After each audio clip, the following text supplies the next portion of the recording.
Attention span is one of the most overlooked things when it comes to selling to people, and that's what we're covering in today's episode of the podcast, the Daily Sales Message Podcast, where every single day I share a piece of simple and actionable advice that's designed to help you feel more confident and sell more stuff too.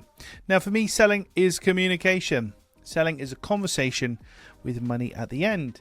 As such, we need to be aware of the average human attention span and how attention actually works. Now, the average human attention span is recorded at 8 seconds. I think it's a lot less than that these days with short form content and everything else.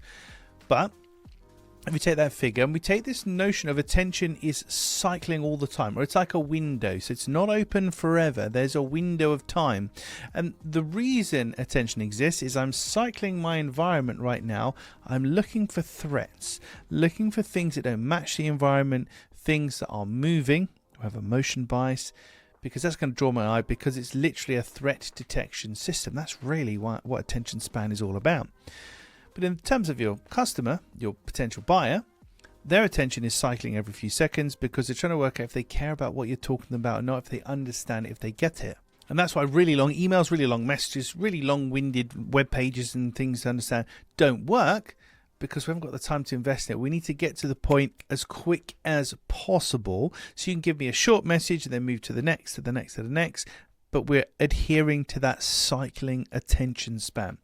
Now, this podcast itself is a really good example of that. Now, these episodes aren't 8 seconds long, granted. I couldn't shrink down my advice to 8 seconds an episode. But they're generally 2 minutes, 3 minutes, 4 minutes, 5 minutes, something like that, which is extremely short, really, when you think about it.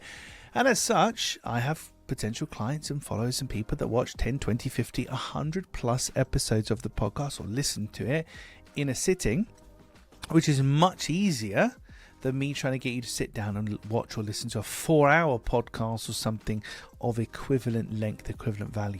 So attention is a window. It does close. It cycles. So every few seconds we're looking for threats. We're looking for things that don't match our environment. Bear that in mind when you're communicating, because you've got to just give little bits of information at a time, packet them up, feed it in slowly. That's how you're going to get people to understand you. Right, that's it for this episode of the podcast. Thank you for listening and watching all the way to the end. I'll catch you tomorrow for another exciting edition of the Daily Sales Message.